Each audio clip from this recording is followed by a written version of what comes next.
Bonjour et bienvenue dans le podcast Adentis. Dans ce nouveau format, on part à la rencontre de personnalités inspirantes du monde dentaire. Aujourd'hui, on a la chance de recevoir Julien Cachet de la société Ultradent. Avec lui, on va pouvoir parler notamment d'éclaircissement dentaire, mais de bien d'autres sujets. Alors, bienvenue Julien sur ce podcast. Merci Guillaume, merci pour l'invitation et bonjour. Julien, c'est un sujet qui interroge beaucoup de praticiens, d'assistants, d'assistantes dentaires. La question de l'éclaircissement, je pense que vous allez pouvoir revenir dessus. D'ailleurs, on entend même parler de blanchiment. Voilà, je pense qu'on aura besoin un peu justement de vos éclairages là-dessus. Avec plaisir. Avant, j'aimerais bien revenir un petit peu sur vous, votre parcours. Vous avez une longue expérience dans le domaine dentaire. Merci. Et notamment au sein de la société Ultradent. Est-ce que vous pouvez revenir un petit peu sur votre parcours ? Alors mon parcours, j'ai un master en gestion des industries pharmaceutiques, management et marketing. J'ai commencé dans l'industrie pharmaceutique, mais rapidement, j'ai plutôt été attiré par le monde des dispositifs médicaux. Et je suis tombé par hasard dans le dentaire en répondant à une annonce. Et c'est vrai que maintenant, depuis plus de 25 ans, j'adore ce milieu-là, que je connaissais par nature parce que mon père, mon frère travaillaient dans ce domaine-là. Et surtout, ils me disaient « n'y va pas, n'y va pas, n'y va pas ». Et voilà, donc maintenant, je fais partie des anciens du dentaire, on va dire, parce qu'à 50 ans, avec 25 ans d'expérience, on commence à être en fin de carrière plutôt qu'en début de carrière. En tout cas, ce qui est intéressant avec vous, c'est que vous avez un regard sur le monde dentaire qui est un peu particulier, parce qu'on a l'habitude de recevoir des praticiens, des assistants, des assistantes, et vous traitez avec la société Ultradent d'une partie en fait des enjeux de l'art dentaire. Justement, Ultradent, quelle est sa vocation, son ambition dans ce secteur dentaire ? Ouais, tout à fait. Alors, Ultradent, c'est vraiment une société très particulière. Je suis très attaché à Ultradent. Ça a été fondé par un dentiste, le docteur Dan Fischer, qui est toujours l'unique actionnaire propriétaire de la société, qui est aujourd'hui une société internationale. On est présent dans plus de 130 pays au monde. Et c'est une vraie philosophie. Donc déjà, la philosophie d'Ultradent, c'est d'améliorer la santé bucco-dentaire dans le monde. Et ça, c'est vraiment une intransigeance qu'on a. On sort que des produits de qualité, top qualité. On ne va pas aller faire, on va pas aller faire de compromis commercial. Voilà. Par exemple, vous parlez d'éclaircissement dentaire. Ça fait 20 ans qu'on entend parler des lampes pour éclaircir les dents. On est leader mondial, on n'en a pas. Pourquoi ? Parce qu'on sait que ça ne sert à rien, qu'on n'est pas obligé d'avoir une lampe pour éclaircir les dents, et on ne va pas se lancer dans ce business-là pour faire de l'argent ou duper le client, le consommateur final. Ça, c'est vraiment intéressant parce que quand vous présentez Ultradent, la question de la santé bucco-dentaire en fait, arrive en premier. Aujourd'hui, sur toutes les questions de l'éclaircissement, du blanchiment, on est parfois un peu perdu. On voit beaucoup de solutions sur le marché grand public, même sur Internet. Il y a aujourd'hui des campagnes marketing qui n'ont pas cet attrait pour la santé bucco-dentaire en premier. Comment est-ce que vous vous positionnez par rapport à tout ça ? Vous avez tout à fait raison. C'est un domaine qui est très particulier, l'éclaircissement dentaire. On est vraiment à cheval entre le domaine professionnel, qui est notre vocation pure et dure chez Ultradent. Nous, on s'adresse aux chirurgiens dentistes. Mais en même temps, on a un attrait du grand public. Donc c'est vraiment un produit, un domaine dans l'art dentaire qui est très particulier. Et on est assis entre deux chaises et on doit ménager la chèvre et le chou avec cet attrait du grand public qui va venir chercher des questions, qui va venir chercher des solutions, aujourd'hui sur le marché du grand public, qui ne fonctionnent pas. On va la faire claire et nette, on pourrait en parler des heures, mais ce qu'on trouve sur le grand public, soit ça ne marche pas, soit c'est de la pratique illégale de la dentisterie avec des ventes de produits qui sont tout à fait interdits au grand public. Donc voilà, on sait que l'éclaircissement, ça fonctionne dans un cabinet dentaire fait par un professionnel, suivi par un dentiste. Oui, parce que c'est ça, il y a toutes les situations où être autonome sur son éclaircissement dentaire, c'est au mieux inutile, au pire ça peut être dangereux et mettre en péril aussi sa santé, quoi. Tout à fait, vous avez tout compris. Au pire, ils fournissent des produits qui sont effectivement sur le marché parallèle, partout. Aujourd'hui avec Internet, on trouve de tout. Et là, on arrive vers des grosses problématiques. Si la personne n'a pas une santé bucco-dentaire impeccable et fait un éclaircissement par lui-même, on peut avoir des sensibilités, on peut avoir des problèmes même plus graves. Et du côté, le professionnel dentaire qui, lui, a un contrôle absolu de l'éclaircissement et qui va prendre soin du patient et du traitement. Alors justement, quand on parle d'éclaircissement ou de blanchiment, j'aimerais bien que vous puissiez revenir un peu là-dessus. De quoi parle-t-on exactement ? Alors, c'est vrai que le patient va parler blanchiment souvent, le praticien lui parle plutôt d'éclaircissement, parce qu'on sait très bien que toutes les dents ne peuvent pas être blanches, même si on les éclaircit. Le professionnel qui connaît le type de teinte, des teintes grises vont pas aller vers du blanc lavabo comme le patient souhaite. Donc on fait attention effectivement dans le milieu professionnel à plutôt parler d'éclaircissement et le patient lui parle plutôt de blanchiment. C'est un petit peu la différence, c'est une différence de perception. Et l'un des rôles du praticien, c'est d'aller vérifier que l'attente du patient ne soit pas déraisonnable. C'est-à-dire, est-ce qu'avec ce cas, on va pouvoir donner satisfaction au patient ou pas? Voilà. Ça, c'est quelque chose de très important. On est dans un monde professionnel. Nous, on parle d'éclaircissement dentaire. De temps en temps, c'est vrai, on va dire blanchiment parce qu'on est pris dans l'habitude du patient, mais on fait vraiment le distinguo là-dessus. Ouais, c'est vrai que le cabinet dentaire, en fait, est au cœur du dispositif, de cette mécanique-là. Justement, nous qui aimons justement parler avec des praticiens, des assistants dentaires, quel est le rôle un peu de chacun dans cette dynamique ou ce besoin des patients d'avoir un éclaircissement? Ouais, alors c'est très intéressant parce que le rôle du cabinet est primordial. Et aujourd'hui, on voit très bien, il y a une étude qui a été faite par une société indépendante qui s'appelle Selvitis, qui date de 2022, mais 3 ans après, elle est tout à fait à jour, qui montre en fait l'inadéquation aujourd'hui entre le patient et le cabinet dentaire. Le rôle du cabinet dentaire et le rôle de l'assistante dentaire, ça va être d'accueillir le patient, d'accueillir sa demande et de la traiter au mieux. Or, aujourd'hui, on se rend compte que 84% des Français veulent avoir les dents plus blanches, d'accord, et qui ne sont pas prêts à payer plus de 200-250 €. C'est-à-dire que quand on va passer au-dessus en termes de prix, on va perdre énormément de patients. Et ça, le cabinet dentaire, il faut qu'il réponde à cette demande. Il faut aussi qu'il prenne conscience que c'est pas quelqu'un qui demande un éclaircissement dentaire, c'est pas quelqu'un qui habite à Nice, c'est pas un cadre supérieur ou une cadre supérieure. Ça peut très bien être quelqu'un qui habite dans une région rurale, qui vient de perdre son emploi malheureusement, mais qui a aussi cette demande esthétique et ce besoin d'avoir les dents plus claires.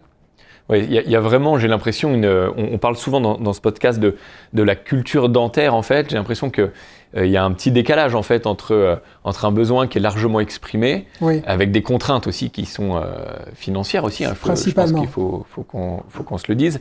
Mais le chirurgien, lui, ne peut pas rentrer dans cette logique qui viendrait à faire croire que pour une somme très modeste et sans aucune contrainte médicale, on peut arriver à des exigences qui sont parfois démentielles. Alors voilà, il faut faire attention à là où on veut aller. Mais aujourd'hui, on a des solutions d'éclaircissement dentaire faites par des praticiens pour moins de 200 € auprès du patient, rentables pour le cabinet, parce qu'il faut y penser aussi, bien sûr, et qui vont donner toute satisfaction aux patients.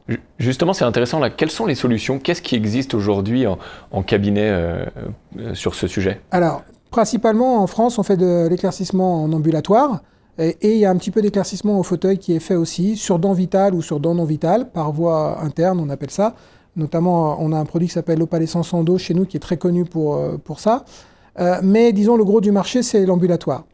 Donc en ambulatoire, sous supervision d'un professionnel de santé, un dentiste, avec une coordination de l'assistante dentaire qui est souvent très impliquée dans ce type de traitement-là, le patient va être amené à faire son éclaircissement à la maison pendant 2, 3, 4 semaines. Et là, on a différentes technologies à notre disposition, différents produits à notre disposition. Nous, notre marque, c'est Opalescence. On est leader mondial sur l'éclaircissement dentaire. On a 55% de part de marché en France. Donc, on est vraiment, on a une expérience qui nous permet, depuis plus de 30 ans, d'avoir le recul nécessaire par rapport à nos produits, d'avoir les connaissances aussi et la qualité du produit. On va proposer 2 gammes de produits Opalescence. L'Opalescence PF qui est sur des technologies de gouttière sur mesure, c'est-à-dire que le praticien va faire une empreinte, une gouttière va être réalisée dans les règles de l'art par le prothésiste ou au cabinet, va être remis au patient. Donc vraiment on s'adapte à la denture du patient. Ou alors on a une solution qui est apparue il y a quelques années maintenant qui s'appelle Opalescence Go. Ce sont des gouttières prêtes à porter, préchargées, qui vont permettre de faire un traitement d'éclaircissement sans empreinte. Ça, c'est vraiment intéressant. Aujourd'hui, c'est le numéro 1 aux États-Unis. Donc, on vend plus aujourd'hui de traitements d'éclaircissement sans empreinte avec l'Opalescence Go que notre traitement traditionnel. Pourquoi? Parce que ça simplifie le process au niveau du cabinet. On n'est plus obligé de prendre une empreinte. Ça fait moins de rendez-vous. Et ça va permettre, à la fin, de proposer aux patients un produit plus attractif avec des résultats professionnels, mais à un prix bien plus attractif. C'est ça qui est intéressant aussi, hein. Vous qui avez connu quand même beaucoup d'évolutions dans ce domaine-là, il y a quand même aujourd'hui des solutions qui arrivent à réconcilier un petit peu ces besoins et puis ces contraintes que partagent beaucoup de patients et une performance qui n'est pas au détriment de la santé bucco-dentaire, quoi. Tout à fait, c'est exactement ça et c'est notre leitmotiv. On mène le combat depuis des années pour faire connaître cette technologie-là parce qu'elle met vraiment en adéquation le cabinet, un traitement professionnel sous supervision d'un dentiste et un patient. Encore une fois, 84% des Français veulent avoir les dents plus blanches, mais ils ne sont pas prêts à mettre plus de 200 €. Donc, est-ce que 8 patients sur 10 au cabinet repartent avec un blanchiment dentaire aujourd'hui, un éclaircissement dentaire, pardon? Non. Donc, il faut qu'on mette en adéquation cette offre avec la demande. Pourquoi c'est important? Parce que si le patient n'a pas la solution dans son cabinet dentaire, on en revient à ce que vous disiez tout à l'heure, Guillaume, il va aller chercher sur Internet des produits et là, il va mettre en danger sa santé bucco-dentaire. Mais aujourd'hui, il y a une vraie réponse à ça. C'est ça qui est intéressant. C'est que on a connu des années où malheureusement la solution qu'apportait le cabinet ne pouvait pas rivaliser financièrement avec les produits grand public ou pire des produits un petit peu illégaux. Aujourd'hui, il y a ça. Comment vous voyez un peu l'évolution du secteur? Il y a quand même beaucoup d'innovations en ce moment. Il y a des produits nouveaux qui arrivent. Quelle est la perspective un peu dans les années qui arrivent? Alors la perspective, elle est assez stable au niveau de la molécule qui permet de faire de l'éclaircissement dentaire, hein, parce qu'on sait que si on n'a pas un ion oxygène, on ne va pas éclaircir les dents en agissant sur les pigments, les chromophores. Enfin, on ne va pas aller trop loin dans le détail, mais donc cette technologie-là, elle est maîtrisée et aujourd'hui, à ma connaissance, il n'y a pas d'autres technologies qui permettent de faire un éclaircissement dentaire.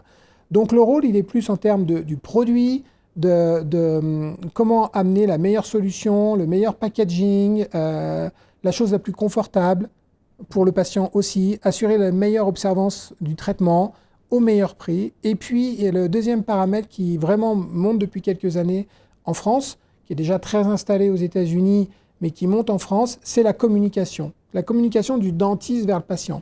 Et là, c'est aussi le rôle d'Ultradent avec sa gamme Opalescence, d'accompagner les praticiens. On fait énormément de choses, comme aujourd'hui encore, hein, c'est l'occasion d'accompagner les praticiens vers une communication différente vers le patient.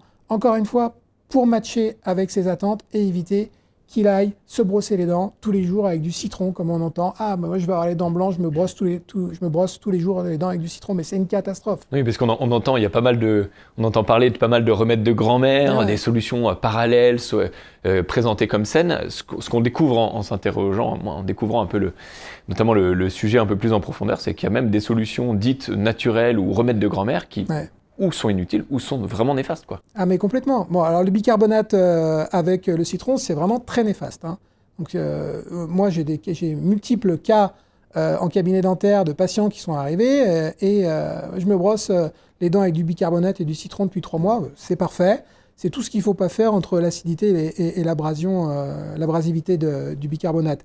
Mais après, on voit des choses encore plus ridicules. Faire des pâtes à la fraise, la noix de coco sur les dents, enfin une noix de coco, on voit des trucs vraiment hallucinants. Mais les patients, ils sont tellement en attente qu'ils essayent. Voilà. La nature ayant horreur du vide, dès qu'il y a un besoin, je pense que sur Internet, on peut... Il y a un vrai besoin. L'OMS le donne dans ses critères de bien-être. Un joli sourire, un sourire esthétique, c'est un critère de santé mentale. Donc il faut répondre à ça. Il y a des gens qui ne sourient pas. Moi, tous les jours, je me réveille le matin en me disant « Aujourd'hui, on va faire sourire des gens ». Alors, je ne suis pas comme un dentiste, hein, je ne vais pas aller travailler en bouche, etc. Mais en proposant nos éclaircissements, on sait qu'on va aller faire sourire des gens. Voilà. Ça donne quand même une perspective au métier. On le rappelle comme souvent parce que qu'on soit praticien, assistant ou assistante ou qu'on travaille dans d'autres branches du dentaire ou sur d'autres fonctions, il y a quand même, tout est ordonné à la santé et en fait à un gain qui est quand même tangible pour le patient. Ça, c'est quand même important de le rappeler, surtout sur cette question de l'éclaircissement. Je voulais revenir sur quelque chose là-dessus. J'entendais que justement, jamais dans l'éclaircissement dentaire ne sont utilisées de solutions vulgairement qu'on pourrait dire acide ou érosive. Et l'ensemble de ce que vous utilisez a un pH neutre. Ça, c'est peut-être important aussi de le redire. Oui, tout à fait. C'est ce qui fait le succès de nos produits. C'est des produits de qualité. On assure un pH neutre dans toute notre gamme.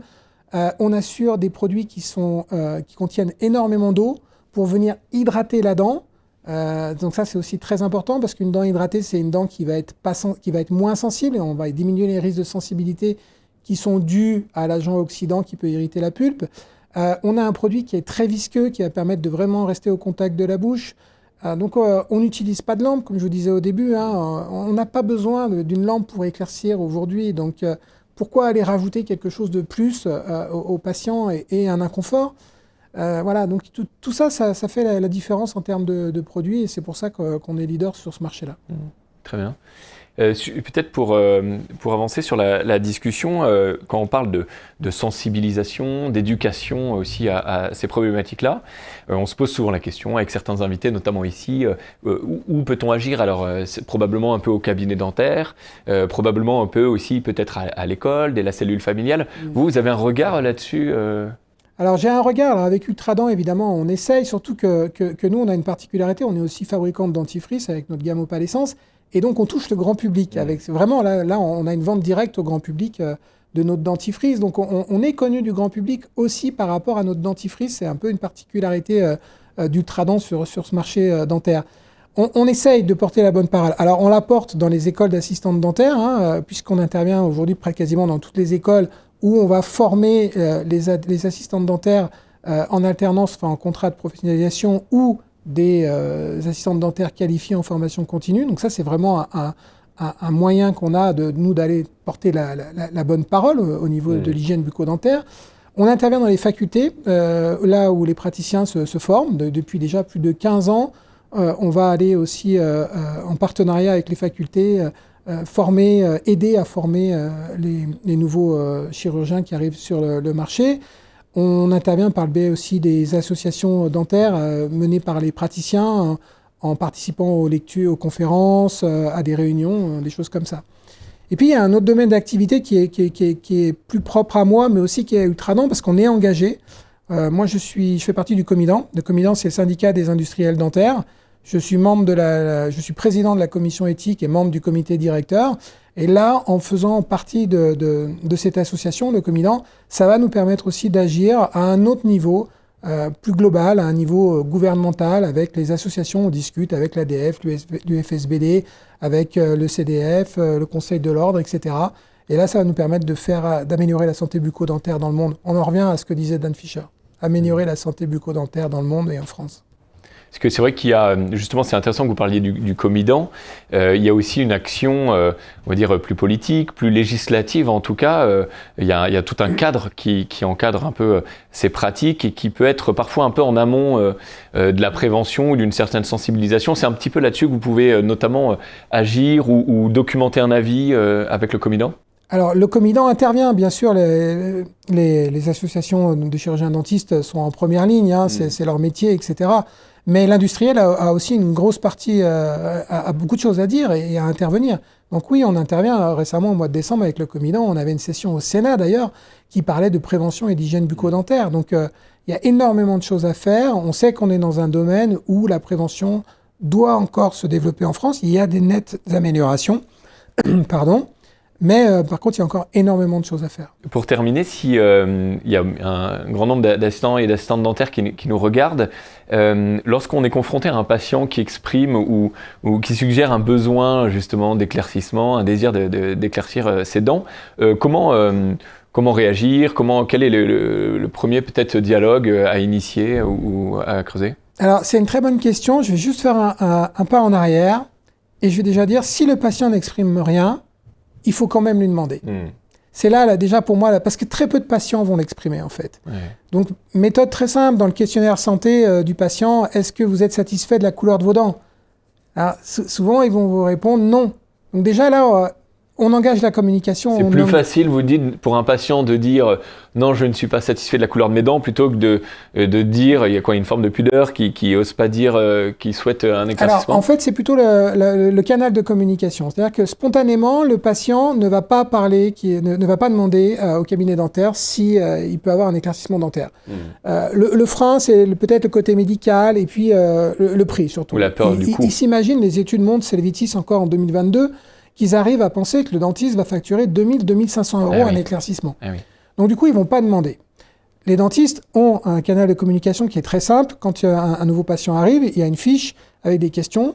Et rarement, on pose simplement la question, est-ce que vous êtes content de la couleur de vos dents ? Est-ce que vous souhaiteriez avoir les dents plus blanches ? Donc si le patient répond oui à cette question-là, et encore une fois, 84% des patients veulent avoir des dents plus blanches, on va pouvoir entamer la conversation. Ah, j'ai vu que vous souhaitiez avoir des dents plus blanches ou que vous souhaitiez avoir des dents plus claires, etc. On peut vous proposer un éclaircissement professionnel. Ça, c'est vraiment intéressant parce que c'est quelque chose d'assez concret qu'on peut mettre en place dans un cabinet qui laisse le patient totalement libre, mais qui permet peut-être d'engager une première conversation. Tout à fait. Et l'assistante dentaire est en première ligne là. Oui. De toute façon, même si le patient fait la demande, il va souvent la faire aussi à l'assistante dentaire. En tout cas, c'est vrai que l'assistante reste encore une fois au cœur du dispositif, même sur cette question-là. Vraiment, merci en tout cas d'avoir accepté notre invitation parce que je pense que c'est un sujet sur lequel on a besoin d'être informé. Il y a des choses qui changent aussi pour les patients, pour les praticiens. Donc merci beaucoup d'être venu nous parler de tout ça. Ce que je retiens de notre échange, c'est que la santé bucco-dentaire est vraiment au cœur de la question de l'éclaircissement. Et que pour la plus grande joie de tous, et notamment des patients, il y a aujourd'hui des solutions notamment assez peu coûteuses et vraiment bonnes pour la santé.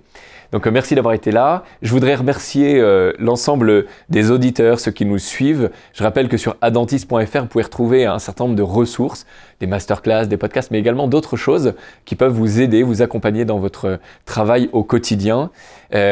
N'hésitez pas à nous suivre sur les réseaux sociaux. On est présent sur Facebook, TikTok, Instagram, LinkedIn, mais également YouTube. Et moi, je vous dis à très bientôt.